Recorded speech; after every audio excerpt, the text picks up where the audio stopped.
ว่าคอยนี้หักแท้นาบ่ลืมคำมั่นสัญญาน้องกันดาเข้าสู่เวียงจันทน์อย่าลืมบ้านเฮา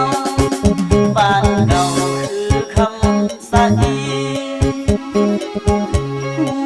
บอกคนดีไอ้นี้เป็นห่วงทุกวันยามเขามาหลอกบอกหากับน้องแจ่มจันทร์อย่าลืมเอานัดพบกันวันนั้นงานบุญสวงได้ข่าวว่าน้องนั้นไปได้ดีอย่าลืมทางนี้คนนี้น้องอย่าเฝ้าให้คิดเบิ่งแน่ให้มาแวะปีละเทื่อ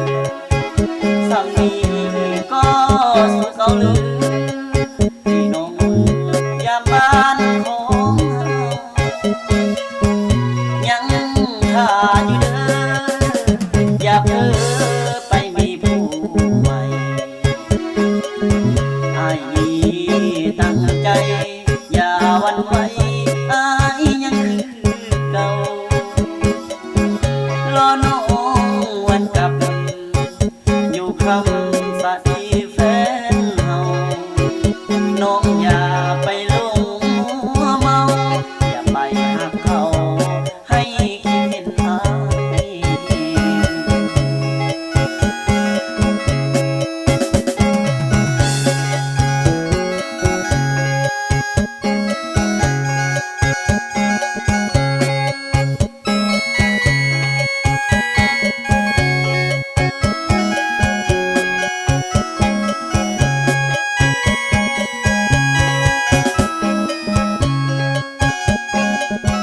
ได้